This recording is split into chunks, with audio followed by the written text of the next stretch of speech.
Batman Azteca. Estaba súper emocionada por esta película. Ya la vi el viernes, ojalá que todavía esté en cines, ojalá que todavía la puedan disfrutar.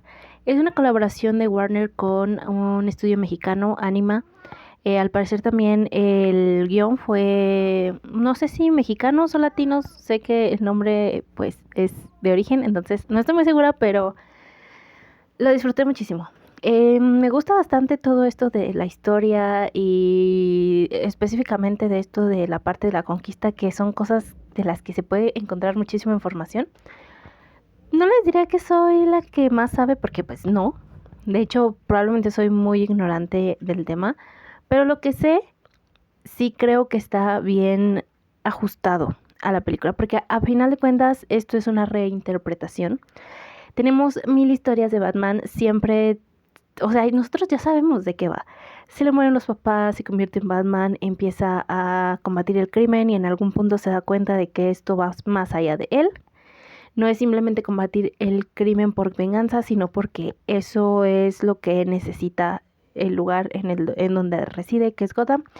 Y básicamente esa línea aún la tenemos y tenemos los personajes más icónicos, tenemos a Batman, a Gatúbela, a el Joker, los tenemos a todos.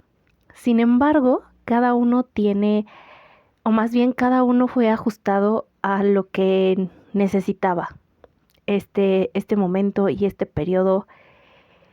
Son los personajes icónicos que siempre hemos tenido, pero al mismo tiempo tienen su propia personalidad y esto no cambia su esencia y tienen sus propias razones de hacer las cosas, pero aún así no cambia su esencia y eso es algo increíble porque esto bien pudo ser algo así como bueno, aquí está tu dos caras, es el mismo dos caras de siempre y ya. Pero no, realmente le ajustaron a cada personaje para que sea lo que necesita este ambiente y eso me encanta. Y les digo sobre las cosas históricas, sí fueron ajustadas también.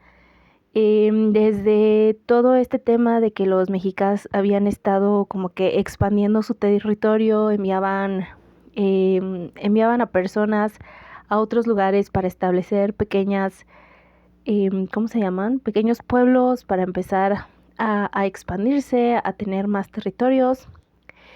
Y justamente es aquí en donde se dan los primeros encuentros con lo que son los españoles en este universo, que va a ser Hernán Cortés, que en este caso va a ser Dos Caras. También todo este tema de que los españoles venían buscando oro, que pues yo fui a ver esta película con un familiar y sí salió así como de, me da coraje ver este tipo de historias porque me recuerdan que los españoles vinieron a robarse el oro. Y pues sí, básicamente sí, no podemos negarlo, hubo muchísimas más cosas, no es algo tan simple, pero en esencia sí venían a hacer eso, la conquista prácticamente es eso, ir, reclamar un territorio y extraer lo que hay ahí. Entonces, eso no lo podemos negar y la película, pues a final de cuentas es de superhéroes. Tiene que quedar muy definido quién es el bueno y quién es el malo. Y la película lo hace, entonces de alguna forma también se siente como que los españoles eran, y sí lo eran, al menos de este lado, pues eran los antagonistas, los malos, a quienes había que vencer. Pero pues al mismo tiempo creo que es más complicado que eso. De hecho, aquí los mexicas pues eran los malos, o sea, ellos eran los que estaban conquistando otros pueblos y que estaban sobajando a otros pueblos y que provocaban la guerra con otros pueblos y que justamente eso fue el corazón de por qué ellos terminaron perdiendo. Entonces, sí hay que poner todo eso en balanzas, pero pues para la justificación de esta película está perfectamente bien. Tenemos por ahí un Alfred que también se ajusta completamente a lo que necesita la película. Su personalidad y el de dónde viene se ajusta completamente a lo que necesita la película. Me gusta mucho el arco del Joker. De hecho, ahí lo interpreta Omar Chaparro y siento que como personaje, o sea, como personaje normal de cuando el Joker aún no está en su modo Joker, eh, me gusta su interpretación porque siento que es el que tenía más fuerza. De hecho, todos es el que siento que tenía más fuerza. Había unas veces en las que sentía un poquito inexpresivos a los otros.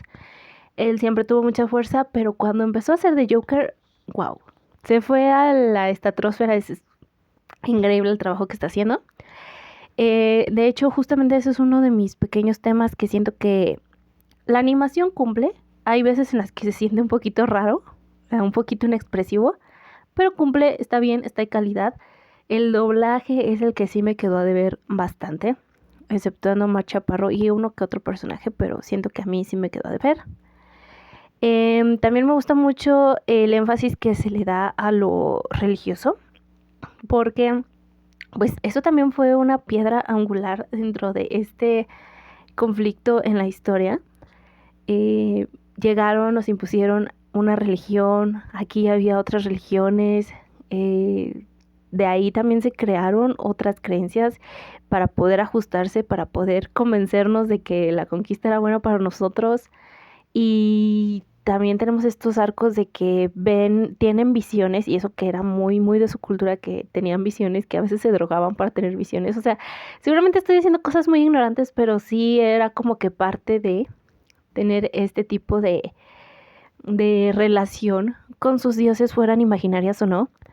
Y que te lo muestren aquí es increíble. Otra cosa que me encanta, que me encanta es cómo representan a Tenochtitlan. Solo lo hemos visto en dibujos interpretados, nunca nadie lo vio para cuando, o sea, quedó destruida, quedó bajo iglesias, quedó completamente destruida. Y siempre que salen series al respecto, siempre queda a deber eso, porque ¿cómo vas a mostrar tamaña ciudad en su máximo esplendor? Es prácticamente imposible. Y aquí es una animación, entonces pueden hacerlo. Se ve increíble la ciudad. Es hermoso. No, ni siquiera puedo describirlo. Me encantó. Tenemos, les digo, muchos de las cosas que ocurrieron históricamente, los sucesos en Cholula, la noche triste. De hecho, la película pues prácticamente agarra la noche triste para darnos como que un continuará, porque al final de la película, y va a haber muchos spoilers, perdón, pero pues no puedo evitarlo. Al final de la película nos muestran al pingüino que acaba de llegar. Me encantó demasiado el diseño del pingüino. Y además nos dejan entrever que también van a salir los tlaxcaltecas. Que por ahí, como les decía, Tenochtitlan pues había sido, bueno, más bien, los mexicas habían sido conquistadores en ese momento. Y uno de sus principales rendecillas que tenían por ahí pues eran los tlaxcaltecas. Y me encantaría ver también ese conflicto dentro de la película, porque a final de cuentas es muy interesante también ver esta parte de por qué fue que ellos perdieron, por qué los demás se pusieron en su contra y por qué los españoles terminaron consiguiendo lo que querían. Y un poquito sí, siento que ya analizándolo se siente como que lo de Batman queda a segundo plano. Se pudieron hacer esta historia sin Batman y quedaba perfectamente igual. Pero de todas formas está divertido ver a Batman en este universo. Es, es increíble, me encanta. Seguramente hay muchas cosas que están mal, tanto históricamente como de la historia. Pero yo no soy la persona que analiza o sobreanaliza las cosas, ni siquiera sé tanto del tema. Entonces, aún así, yo la disfruté muchísimo y ojalá ustedes también la disfruten. Ya quiero ver la segunda parte. Ya quiero ver al pingüino a mí completamente.